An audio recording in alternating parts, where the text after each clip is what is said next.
ഇംഗ്ലണ്ടിനെതിരെ ഏകദിനത്തിൽ തകർപ്പൻ സെഞ്ചുറിയോടെ ഫോം വീണ്ടെടുത്തിരിക്കുകയാണ് ഇന്ത്യൻ ക്യാപ്റ്റൻ രോഹിത് ശർമ്മ.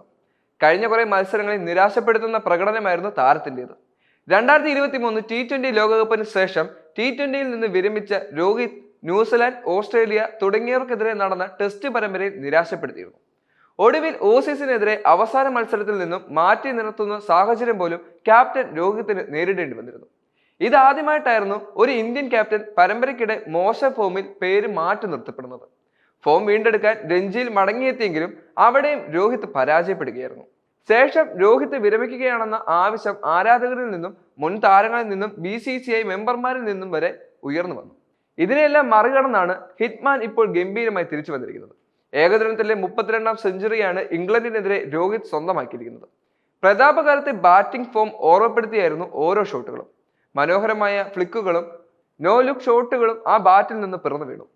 90 പന്തുകൾ മാത്രം നേരിട്ട രോഹിത് 119 റൺസാണ് അടിച്ചെടുത്തത്. 7 സിക്സറുകളും 12 ഫോറും ഉൾപ്പെടെയായിരുന്നു രോഹിത്തിന്റെ ഇന്നിംഗ്സ്. 331 സിക്സറുമായി 2ാം സ്ഥാനത്തുള്ള ക്രിസ് ഗെയിലിനെ പിന്നിലാക്കിയ രോഹിത്തിന് ഇനി മറികടക്കാനുള്ളത് 351 സിക്സറുകൾ നേടിയിട്ടുള്ള ഷാഹിദ് അഫ്രീദിയെയാണ്. ഈ ഫോം തുടർന്ന ചാമ്പ്യൻസ് ട്രോഫിയിൽ തന്നെ ഈ റെക്കോർഡ് രോഹിത് മറികടന്നേക്കും. അതേസമയം തന്റെ കരിയറിലെ ഏറ്റവും കൂടുതൽ നേട്ടങ്ങൾ തന്ന ഫോർമാറ്റിൽ കൂടിയാണ് രോഹിത്തിന്റെ തിരിച്ചുവരവ് എന്നതും ശ്രദ്ധേയമാണ്. കഴിഞ്ഞ ഒരു വർഷമായി മോശം പ്രകടനത്തിൽ രോഹിത് പഴി കേൾക്കുമ്പോഴും അദ്ദേഹം കളിച്ച ഏകദിനത്തിൽ ഭേദപ്പെട്ട പ്രകടനം കാഴ്ചവെച്ചിരുന്നു. 2024 കലണ്ടർ വർഷത്തിൽ നടന്ന ഇന്ത്യയുടെ ഏകദിന പരമ്പര ശ്രീലങ്കയ്ക്ക് മുന്നിൽ അടിയറവ് പറഞ്ഞപ്പോഴും രോഹിത് മികച്ച പ്രകടനം കാഴ്ചവെച്ചിരുന്നു. അന്ന് 3 മത്സരങ്ങളിൽ നിന്നും അദ്ദേഹം 2 അർദ്ധ സെഞ്ചുറികൾ അടക്കം 157 റൺസ് നേടിയിട്ടുണ്ട്. കഴിഞ്ഞ അവസാന 21 ഏകദിന ഇന്നിംഗ്സുകളിൽ നോക്കിയാലും രോഹിത്തിന്റെ പ്രകടനം ആവറേജിന് മുകളിലാണ്.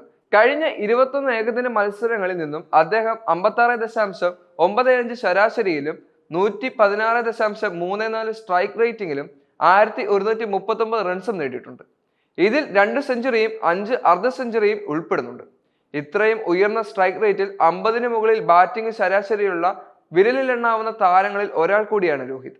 ഏതായാലും ചാമ്പ്യൻസ് ട്രോഫി ആരംഭിക്കാൻ ദിവസങ്ങൾ മാത്രം ബാക്കി നിൽക്കെ രോഹിത്തിന്റെ ഈ പ്രകടനവും ഏകദിനത്തിലെ സമീപകാല കണക്കുകളും ക്രിക്കറ്റ് ആരാധകർക്ക് ഏറെ ആത്മവിശ്വാസമേകുന്ന കാര്യത്തിൽ യാതൊരു സംശയവുമില്ല.